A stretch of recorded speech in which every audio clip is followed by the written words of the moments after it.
In 1984, in the Tampa Bay area of the Sunshine State of Florida, police were struggling to keep up with the discovery of bodies. It was the biggest serial killer case in Tampa history. The public was very fearful during the time as the body count rose. We have charged him with 9 counts of first-degree murder, plus other charges of sexual battery and rape. The killer was Bobby Joe Long. Long is suspected of carrying out over 50 rapes in the Florida area. Bobby Joe Long was a monster. Not only did he rape these women, he also would slash their throats. We had thought Long would be charged with 1 murder. We were stunned when investigators unloaded 9 counts of first-degree murder on him. It all happened so fast and was executed with such necessary secrecy. For ex-wife Cindy and their son Christian, this is not the Bobby Joe Long they knew. Bob was a fantastic father. He loved those kids with his entire being. My father, Bobby, always struck me as pretty much storybook father. He taught me how to rabbit hunt. That wonderful guy that I married wasn't the guy that carried out all these horrific murders and rapes. It destroys me to look at my family and my children and know that somebody lost their child or their loved one as a result of something that my father did. It kills me to think about that.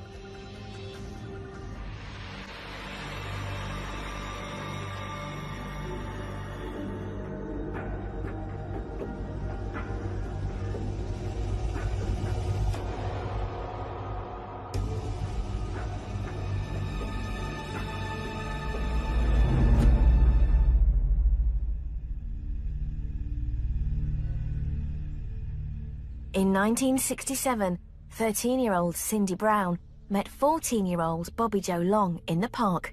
They became childhood sweethearts. We were at the park playing football, a group of kids, and our friend Mike came up and had the new boy in the neighborhood, which was Bob. All of us girls were thinking, oh, he's cute. It's hard to explain, but it was like we were instantly attracted to each other.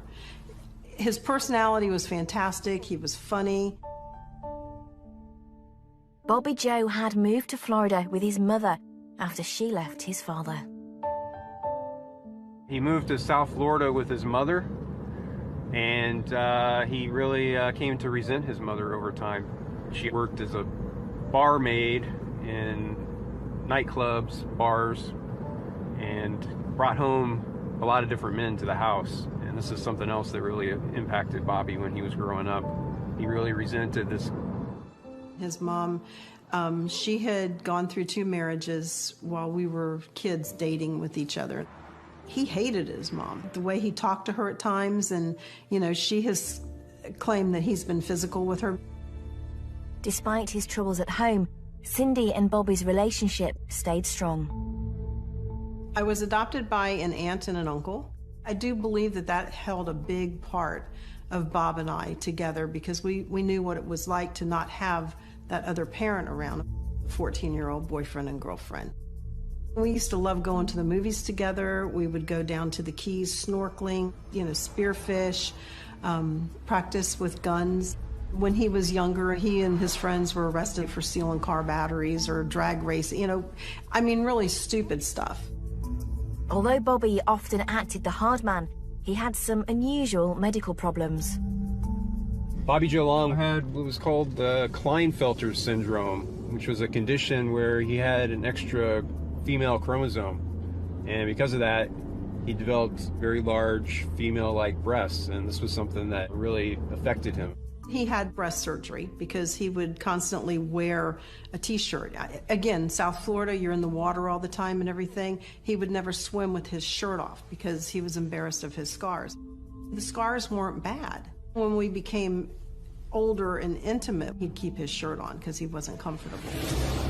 In 1972, aged 18, Bobby joins the military, and 2 years later, asks Cindy to marry him. Bob was not a romantic at all. When he proposed to me, he just said to me, "We're always together, we might as well just get married." We went ahead and kind of rushed the marriage to go ahead, and we were married January 25th, 1974. We know that the wedding's brought forward because she falls pregnant. Now that gives us an insight into the fact that at that time he wanted to be a family man. At this point, he's at least trying to fit into that moral code. The couple's honeymoon was cut short 3 months into married life, when Bobby had a serious accident. He was on his way to work. He was in a really bad motorcycle accident. He got thrown from the motorcycle. He was going about 65 miles an hour and suffered some severe head injuries. I remember they said he flew a good 100 feet, landed on the head. That was the day that our lives changed. I was pregnant with our first child. I ended up having to quit my job to stay home to help take care of him. After the accident, Cindy was convinced Bobby's behavior was different. Even like in the hospital and stuff, he was, I don't know, he just wasn't himself, you know. Before the motorcycle accident, Bob, he treated me like a queen. He just always would tell me how beautiful I was, but after the motorcycle accident, he would tell me I was fat or how nobody else would want me, or how stupid I was. He got to the point where he would shove me, or he'd grab me by my throat and pin me against the wall and tell me, you know, shut up, you know, don't talk back to me. He started becoming much more violent at times, prone to really violent outbursts.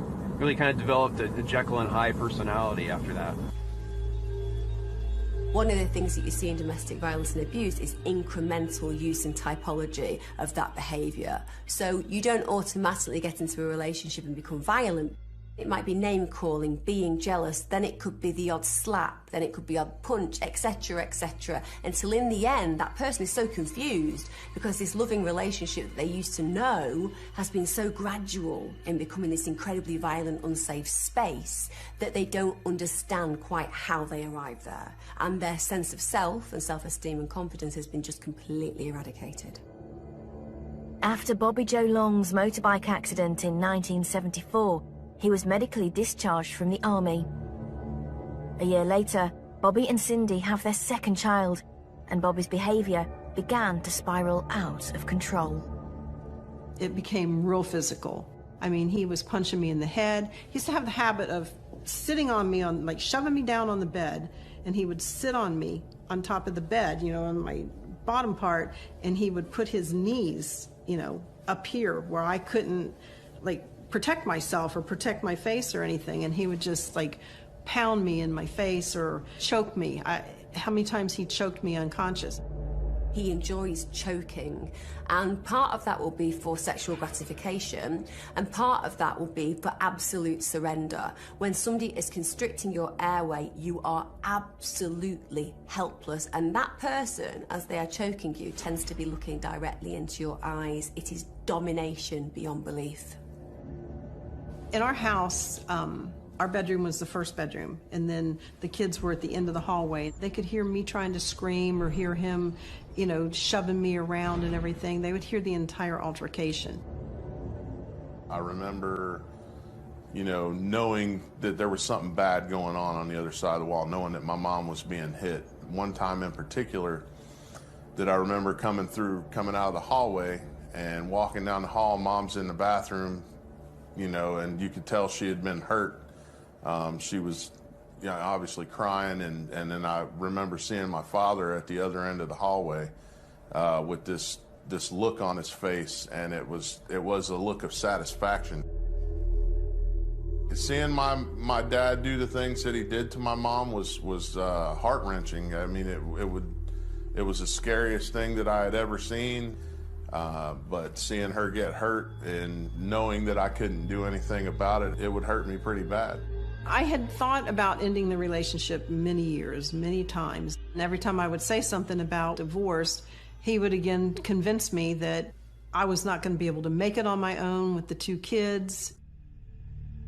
In June 1980, Cindy was victim to a particularly violent attack at the hands of Bobby. He had knocked me unconscious. He grabbed me by my throat, slammed me into the corner of the old floor model TV. And when I came to, I was laying on the couch, blood all over the place. He says, "You need stitches." He goes, "But you need to go to the hospital. I'll stay here with the kids, but if you tell them what happened, I promise you I'll kill you." The doctor came into the hospital room and he says, "You know what happened?" I said, "Oh, I tripped over a toy and smashed into the corner of the TV." And I can't tell these doctors what really happened, and because he's going to kill me, and he's got my kids right now. And he came back in, but he had a police officer with him. He says, "Will you tell the police officer what happened?" And I said, "I already told you." The police officer looked at me and he said, "Did that toy have hands?" And I said, "What are you talking about?" And he took a mirror from behind his back and he showed me my neck, and I had the perfect fingerprints and bruises already where he had choked me. The policeman told me, "I'm going to come back in a week to check on you. And if you haven't filed for divorce or somehow gotten him to move out of that house," he said, "at that point I'm going to arrest him, because if I don't, he's going to kill you." I have absolutely no doubt whatsoever that Cindy would know that if she did not leave, she was going to leave on a stretcher dead. That's what happens in domestic abuse like this. I came home from the hospital, and the humiliation, of being talked to by the police and everything, I just thought the only way out of this is to kill him. I'm tired of being his punching bag, and the kids would be better off without him. So I loaded a double-barreled shotgun. He's laying there sound asleep, and I held it to his head, and every time I would go to pull the trigger, I would think about my kids being in the rooms next to us and what's going to happen to the kids. The alarm went off at 5 o'clock in the morning, and he looked at me dead in the eye, and he said, "Go ahead, bitch, you don't have the nerve." And I said, "No, I do have the nerve, but you're not worth losing my children over."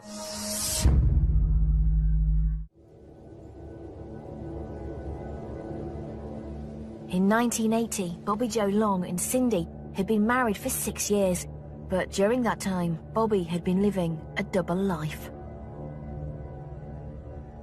Starting back in the late 70s, before Bobby escalated to murder, he committed a lot of rapes.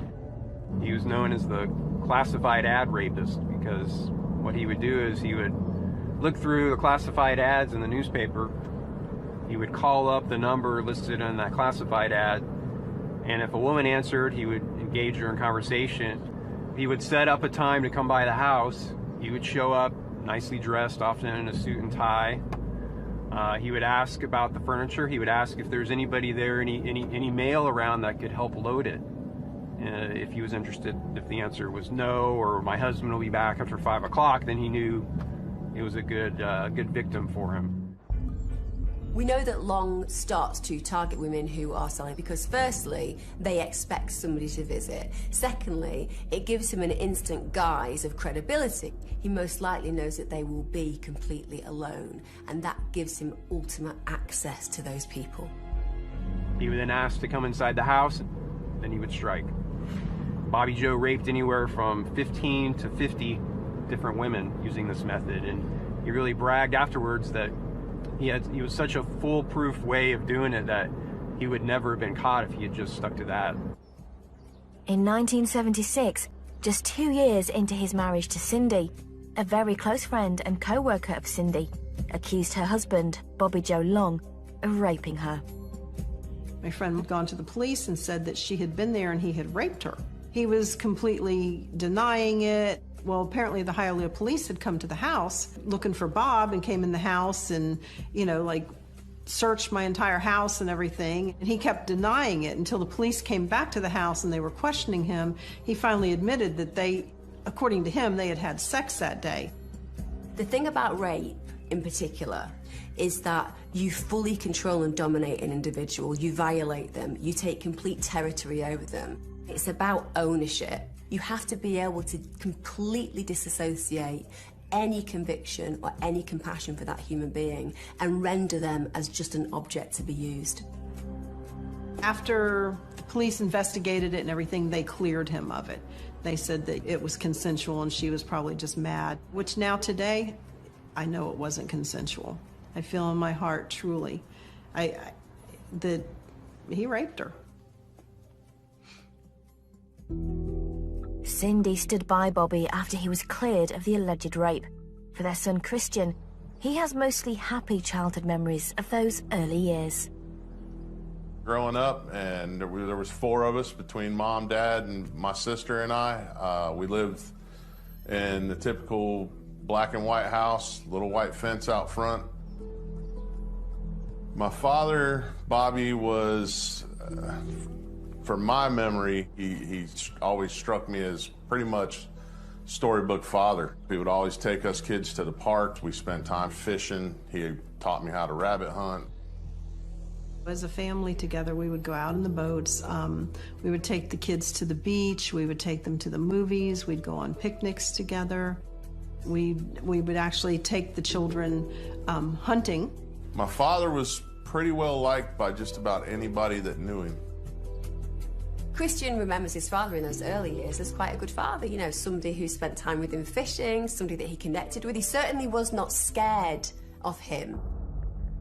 In July 1980, after Bobby and Cindy's relationship turned violent, Cindy finally filed for divorce, and Bobby moved out.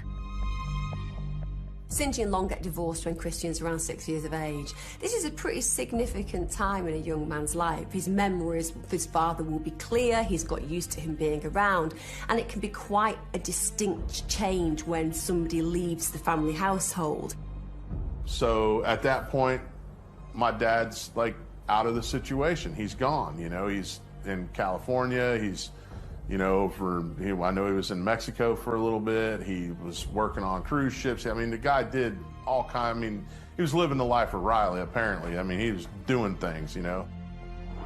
After we were divorced, he had moved to the Ocala area, and he was living with a guy, and there was a girl. He ended up having sex with her. And apparently she said it was not consensual, and he said it was, that he had been charged with this alleged rape. The rape charges against Bobby Joe Long were dropped again, but a few weeks later, he was allegedly involved in a physical altercation with this victim. After Cindy leaves Long, what we notice is an instant escalation in his violent behaviour. He moves in with a friend of his. She accuses him of rape, even though there isn't enough evidence. She then accuses him of battery because she says he pushes her down the stairs. There is a chaos about his behaviour, and you can't help but believe that the foundation that Cindy was creating for him has now been ripped away, and he's in free fall. In July 1983, Bobby returns to Florida and moves to Tampa. Tampa in the 80s was known as a party town. It was known for its strip clubs, a lot of prostitutes and partying. It was this area of Tampa, this red light district, which was where Bobby Joe Long found a lot of his victims, came to be known as his hunting grounds. Long then escalates from just raping his victims to actually murdering them. His sadistic nature, he enjoys, for example, choking. So if you get turned on sexually, if you have that paraphilia and you choke somebody, then you may want to choke them more and more and more until finally it's too much choking and they die. When you've had that thrill, you want to choke the next person until they die. So these roads that we're driving on now, these very rural area roads, these are the types of areas that Bobby Joe Long liked to use to dump his victims, to get rid of his victims. Not a lot of people around, a lot of places that you could conceal a body for a long time. Bobby Joe didn't do much to try to hide his victims' bodies. Basically, he would, when he found a spot he liked that was remote enough, out of the way enough, he would just dump the body there. While Bobby Joe Long was out raping and murdering women in Florida, he was also being a father to his son, Christian. He would come down, you know, to Miami, pick us up, we'd see him, you know, and so we had some kind of relationship then. It was like, okay, you know, mom and dad's not together, but, you know, at least we get to see him, we get to hang out, we come over, spend a couple weeks with him. Well, my father's relationship with me was pretty normal. I knew he loved me. It's almost impossible to imagine how somebody can coexist in being a father who was loved and who was liked by his children and a rapist and murderer. To be able to hold in synchronicity those two complete juxtapositions of personality, that also shows us that without doubt there was something fundamentally broken in his psyche to be able to coexist in that way. So we were talking on the phone one morning, and I watched the news, and I had heard, like, at this point, I think it was like the 4th or 5th girl from the Tampa area that they had found. And I said to him on the phone, Bob, what the hell's going on in Tampa? And he said to me, he goes, that's what I tell you girls when you go out, you know, on the weekends to the clubs and stuff. You can never be too careful. You just never know. Bobby Joe's personality and kind of the psychopathic personality he had to be warning his wife about this, when the fact is he's the one out there killing all these people. It was the biggest serial killer case in Tampa history. Bobby Joe Long's killing spree in Tampa, Florida began in March 1984 and lasted 9 months. At first, Bobby Joe Long's victims seemed to be only prostitutes, like he was targeting a specific type of victim. By the end of it, he was attacking all women.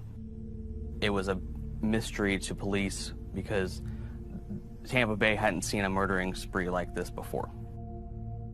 He was a methodical serial killer, very organized. He would make like a hangman's noose so that he could control the victim. Not only did he rape these women, he also would slash their throats. Long is an individual who is ultimately incredibly dangerous, who is a violent murderer and rapist, who is a sexual sadist. I think that Bobby Joe Long, the way that he killed his victims, the way that he raped them, the way that he took advantage of women in general, it kind of shows his lack of compassion, his lack of a moral compass. And the way that these women were murdered, it's unfathomable. For any normal human, that would be an abhorrent scenario to imagine, even for a rapist, that you become a murderer. But you see, if they're murdered, they can't talk. You know, it's about clearing up your crime. It gets gratification from ending their life, but it also does another job. It makes sure that they're silent and they can't tell anybody about him. There were a lot of similarities in the crime scenes for Bobby Joe's victims. They also found red fibers on a lot of the victims. One of his real hallmarks of his killings was the use of these ligature-like leashes and collars he put on his victims to have total control over the victim. And these were recovered from a lot of the crime scenes. It just depended on the situation that he was in. Some women were killed by getting their throats slashed. Other women were killed by gunshot wounds. In the 1980s, we didn't have the DNA technology we have nowadays. Law enforcement was much more limited in their ability to try to track and identify these killers. The investigation into Bobby Joe Long's killings lasted for over 10 months. It was the biggest serial killer case in Tampa history. The public was very fearful during the time. As the body count rose, fear really gripped the community, especially the area that Bobby Joe was known to be hunting, and especially for women in the Tampa area. There was a lot of fear. After killing 10 women and raping countless others, Bobby's reign of terror came to an end in November 1986. Bobby Joe's killing would have continued had it not been for one particular victim, Lisa McVeigh. It was a 17-year-old girl that he abducted one night on her way home from working the night shift at a Krispy Kreme Donuts in Tampa. He took McVeigh back to his apartment where he held her for 26 hours, repeatedly raping her. But McVeigh was really smart. She kept her wits about her, and she complied with Bobby Joe's demands. She also played on his sympathies and told him that she had to care for her ailing grandfather. And Bobby Joe began to trust her and seemed to care for her. He told her at one point that he wished he could keep her, but then he ended up letting her go. Lisa McVeigh was really observant of Bobby Joe's apartment. She was able to kind of peek out from underneath the blindfold and see details of the apartment that she was able to give later on to law enforcement, which really helped them to identify where his apartment was. She noticed street signs, she noticed hotel signs, she saw a Quality Inn sign, a Howard Johnson sign. She also was able to see a little bit of where Bobby Joe stopped to make a ATM withdrawal. So she was able to give police a lot of details about Bobby Joe's apartment, places they had been, his car.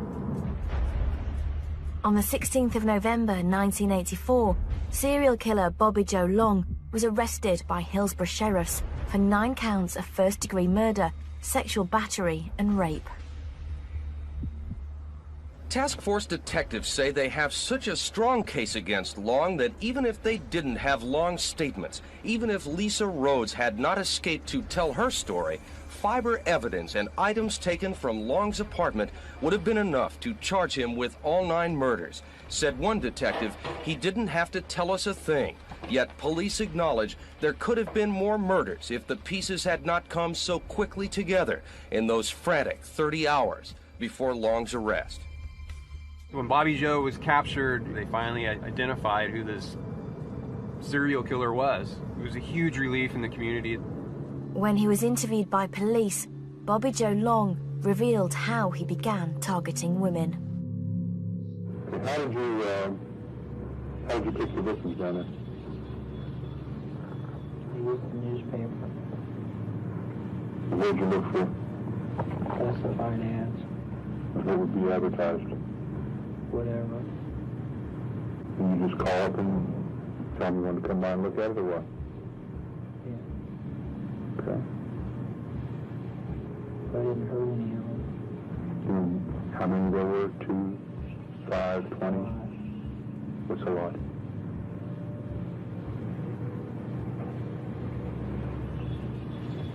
I don't know. 15. Only 15 of them? I don't know. Could be more. Tired, yeah, I don't know. Okay.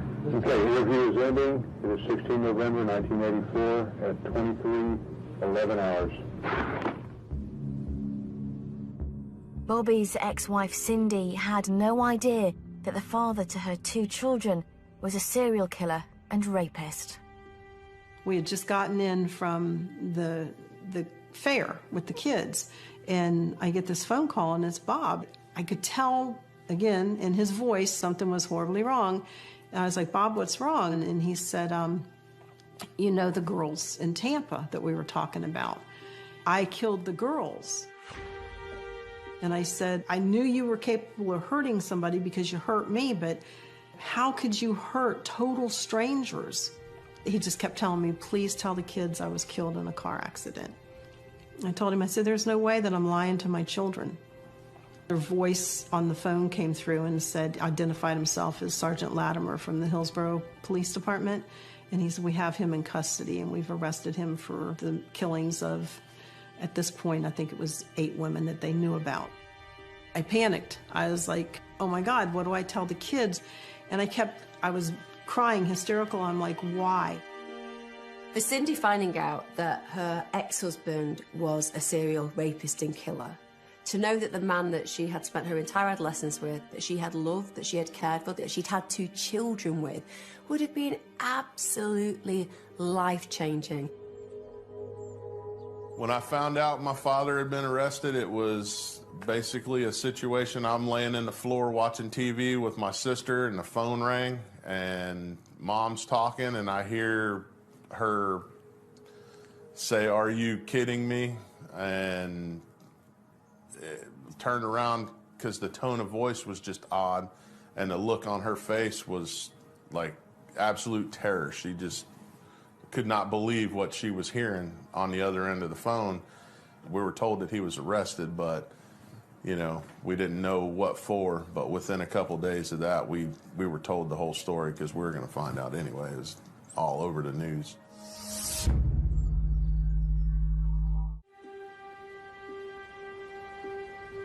When Bobby Joe Long was arrested for the Tampa murders, Cindy had to face up to the reality of who her ex-husband had become. I knew in my heart, how could you tell your child, you know, oh, your dad brutally raped these women and then killed them? So I made that decision at that point. I was not going to tell them that, you know, all the gory details about the case. I explained to them, I told you that your daddy hurt people. Well, he killed some women. And, you know, this is why he's in jail. It made me feel very confused to know that my father had done it. It opened the door to a lot of questions that no kid really should have to ask themselves. Is this something that's going to happen to me because this is my dad? Am I going to do the same things? I was about 10 years old, I think, when he was arrested. You know, my entire world changed. What I thought I knew about the world was pretty much shattered, destroyed. Once everything hit the news and everybody made the connections, all of a sudden we had friends that weren't allowed to hang out with us anymore. We had people at school threatening us. I became the target of bullies. We became second-class citizens. On the 22nd of April 1985, Long went on trial for the murder of Virginia Johnson. The fact that it only took 40 minutes for the jury to consider whether he was guilty or otherwise and unanimously decided that he was demonstrates just how culpable he was. In May 1985, Long was sentenced to death for this one murder. When I heard that my father had received the death penalty, I don't remember being upset, very emotional. I kind of expected it.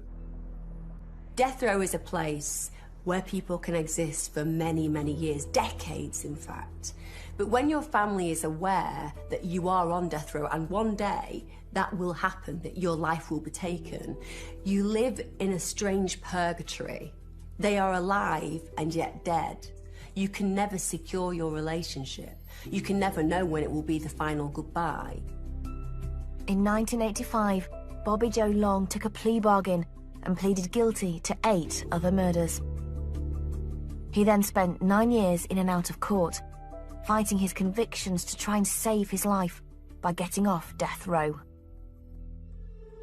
His trial went through the justice system for years and years and years. He had many retrials. He was convicted of murder. He admitted to many murders and had retrial after retrial due to different technicalities, but the death penalty was upheld on appeal. The first time that I had seen him on death row, and the visit was nice. You know, he was very receptive, and it was kind of strange seeing him at that point. And again, Bob, why? Can you just explain to me why? Let me have that closure. Can't explain why. To visit my father in prison was pretty, it could be pretty taxing as far as, you know, emotionally draining goes. You can touch each other, you can hug each other. The 8 hours goes by, and that's when the guards pipe up, basically saying it's time to cuff up and let's go. You can be angry with somebody and love them, but it's hard to watch them take them back every time. You really kind of relive the loss of your loved one every time you go up there, because you get them back for a few minutes and then all of a sudden they tell you, all right, you got to get out of here. He's got to go back to his box. And it's really hard on you. The issue with being the son of somebody who has murdered lots of innocent people is, of course, it's reprehensible, it's abhorrent, it makes you feel repulsed, and yet you only have the relationship that you have experienced with that other human being in your life.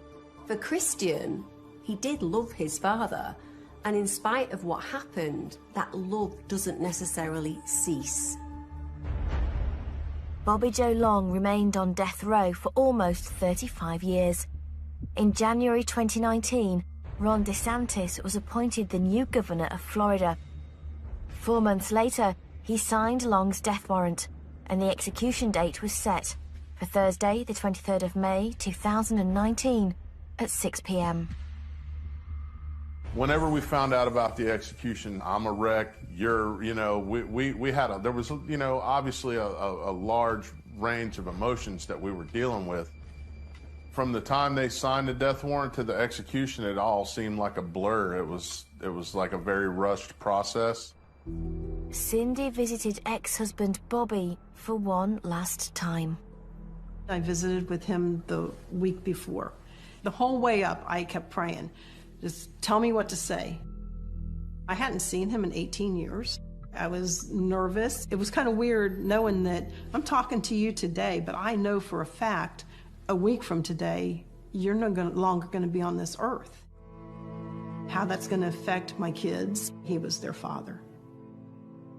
Bob never really showed any type of remorse, but when I visited with him prior to the execution, he did tell me, and it was the most sincere apology that I've ever heard from the man, how sorry he was for doing the things that he did to me.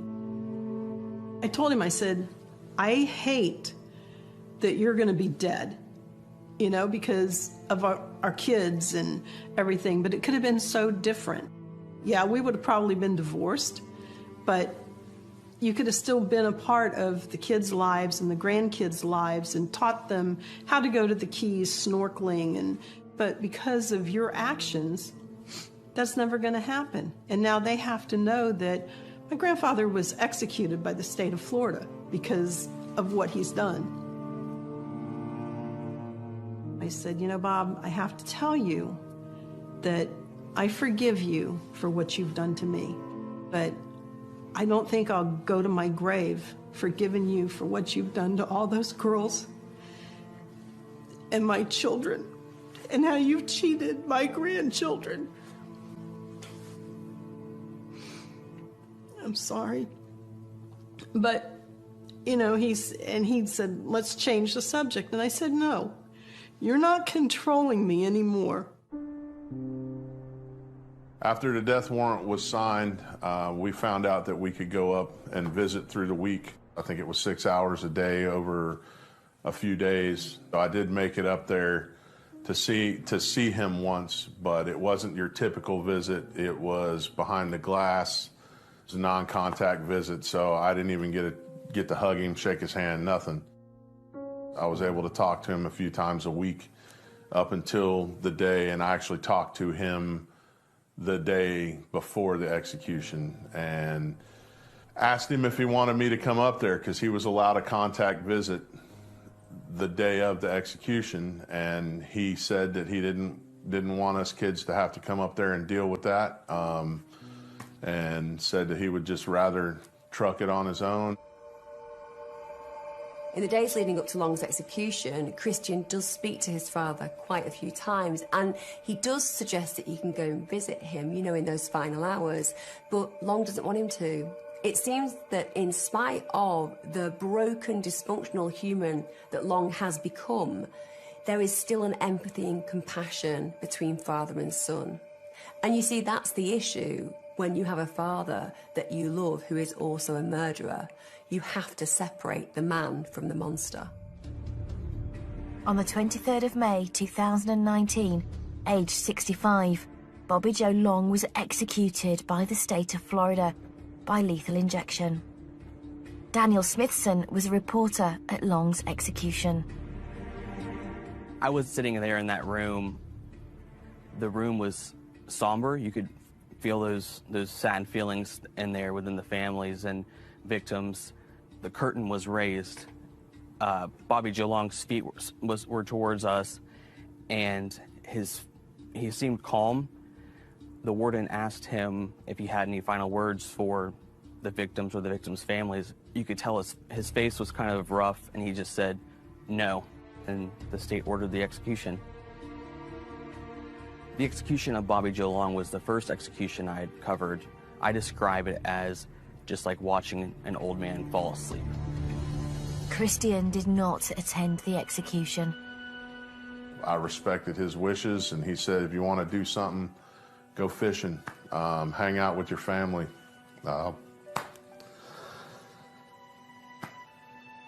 Yeah, so I sat at home hung out with the kids and watched the news.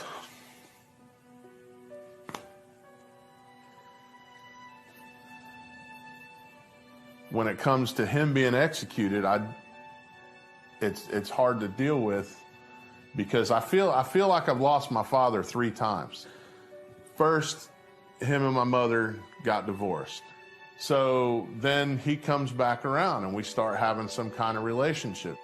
He gets arrested. He goes to prison. And so that's number 2. You lost him a second time, you know, so then he's in a cage. It's hard to get up there to see him. All this time goes by and then he's executed. So then you got to deal with the permanent loss. Sadly, for Christian, he's always going to be a victim of his father's actions. He lost a father that he loved. And that's the tragedy, that somehow in all of this, for Christian, not only did he lose his past and what that meant to him, he's lost his future with his father. For Christian's mother, Cindy, her final visit with Bobby before his death brought her closure. My visit with him did give me quite a bit of closure. I finally heard him say that he was sorry for the way that he treated me. You know, I went to therapy for a while because I was having nightmare on top of nightmare. I haven't had the first nightmare since he's been executed, which is just, it's amazing to me because it was always nightmares where he was chasing me or trying to get the kids. So closure as far as that goes. The future for me, I feel like it's pretty bright. I got 7 kids that I adore. My wife, we've been married 17 years, and hopefully we continue down this path. You know, I just want to see things keep getting better, and they do a little bit every day. Christian's saving grace is his mother. One of the things that Cindy has always been to him is an absolute foundation of support and love. She is solid. And because he has had that very secure attachment with his mother, he has been able to manifest an ability to cope with the most complex of situations with his father. And that is testament to Cindy. Bobby Joe Long managed to destroy a lot of things in his life, but I have managed to hold on to my beautiful family, and I refuse for anybody to destroy it.